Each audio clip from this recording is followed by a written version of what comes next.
తెలుగు భూమి news channel Vemulawada పట్టణంలోని మార్కండేయన నగర్ వీధిలో ఎర్ర మహేష్ అనే పూజారి శివ సాయిరాం జ్యోతిష్యాలయం నిర్వహిస్తూ జాతకాలు జ్యోతిష్యం చెప్పడంతో పాటు పక్కనే ఉన్న అంబ భవానీ ఆలయంలో పూజారిగా విధులు నిర్వర్తిస్తుండేవాడు. ఈ క్రమంలో జాతకాలు చూపించుకునేందుకు అతని వద్దకు వచ్చిన వారితో పాటు మరికొందరు స్నేహితులు బంధువులకు అధిక వడ్డీ ఆశ చూపి వారి నుంచి అందిన కాడికి వసూలు చేశాడు. అయితే ఎక్కువ మొత్తంలో వారికి వడ్డీ చెల్లిస్తుండటంతో డబ్బుపై ఆశలు పెంచుకున్న సదరు బాధితులు ఆశతో 2 లక్షల నుంచి 40 లక్షల వరకు ఇచ్చినట్లు తెలుస్తుంది. వీటన్నింటికి మించి మహేష్కు డబ్బులు ఇచ్చిన వారిలో కొందరు ప్రజాప్రతినిధులు, పోలీసు ఉద్యోగులు సైతం ఉన్నారని, ఇలా మహేష్ వసూలు చేసిన డబ్బులు సుమారు 2 కోట్ల వరకు ఉంటాయని ప్రాథమిక అంచనా. ఇదిలా ఉండగా ఈ నెల 3 నుంచి మహేష్ స్థానికంగా కనిపించకపోవడంతో కంగుతిన్న బాధితులు వారం క్రితం జిల్లా ఎస్పీ అఖిల్ మహాజన్కు వేములవాడ పోలీస్ స్టేషన్లో ఫిర్యాదు చేసి తన సొమ్ముతో ఉడాయించిన పూజారిని పట్టుకొని తనకు న్యాయం చేయాలని కోరారు. ఇదే విషయంపై వేములవాడ టౌన్ సిఐ వీరప్రసాద్ మాట్లాడుతూ ఫహాద్ పాషా ఇచ్చిన ఫిర్యాదు మేరకు కేసు నమోదు చేసుకుని ప్రత్యేక బృందంతో కలిసి దర్యాప్తు చేస్తున్నామని అన్నారు. అలాగే అధిక వడ్డీ ఆశ చూపేవారిని నమ్మొద్దని, ఎవరైనా ఇలాగే మోసపోతే తమను ఆశ్రయించాలని, వారికి న్యాయం చేస్తామని వారు అన్నారు.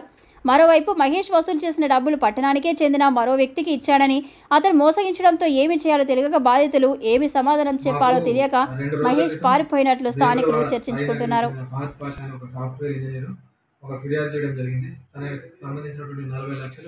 ఆస్ట్రాలజర్ అయినటువంటి మహేష్ అనే అతను బిజినెస్లో పార్ట్నర్షిప్ జాయిన్ చేసుకుంటా అని చెప్పి వడ్డీలు ఇస్తా అని చెప్పి నమ్మితే ఆయన నమ్మి 40 లక్షల రూపాయలు ఇచ్చాను ఈయన పాస్పార్ట్ ఇవ్వడం జరిగింది.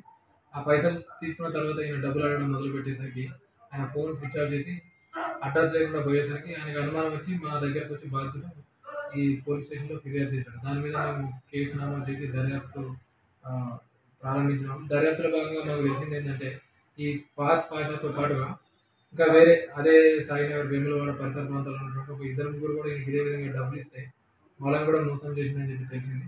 కాకపోతే ఆ బాధితులు ఎవరు కూడా ఇంతవరకు పోలీస్ స్టేషన్కి రాలేదు.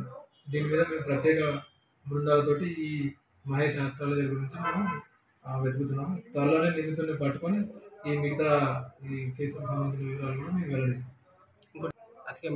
పబ్లిక్ మేము చెప్పేది ఏంటంటే ఎవరు కూడా ఈ అధిక వడ్డీలు ఇస్తాను కానీ ఈ ఆస్ట్రాలజీ బాబాల పేరుతో చెప్పే విషయాలు ఏవి కూడా నమ్మొద్దు.